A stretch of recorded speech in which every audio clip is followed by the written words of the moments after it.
après l'annonce d'un protocole d'accord pour mettre fin à la guerre en Cette petite fille pleure son père, tué lundi par une frappe israélienne. Secouriste à l'hôpital Al-Shifa de la ville de Gaza, il se trouvait sur le toit de son immeuble.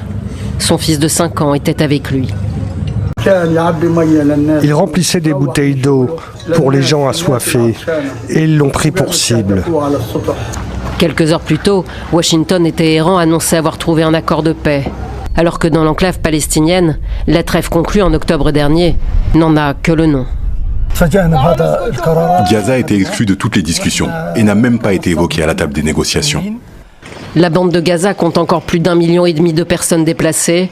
Certains espéraient que les pourparlers entre l'Iran et les États-Unis leur permettraient de rentrer chez eux.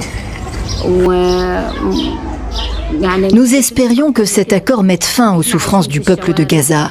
Nous sommes épuisés. Le monde entier nous ignore et nous n'en pouvons plus. Nous vivons dans la rue, nous ne supportons plus où nous vivons.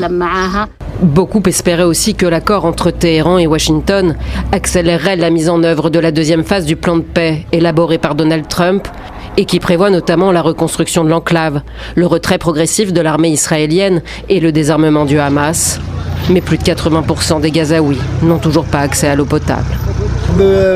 Cet accord ne nous apporte aucun avantage. Nous sommes le peuple oublié du monde. Nous sommes ceux que l'on méprise. L'armée israélienne restera à Gaza aussi longtemps qu'il le faudra, affirme Benyamin Netanyahou. Le Hamas et Israël s'accusent mutuellement de violer la trêve.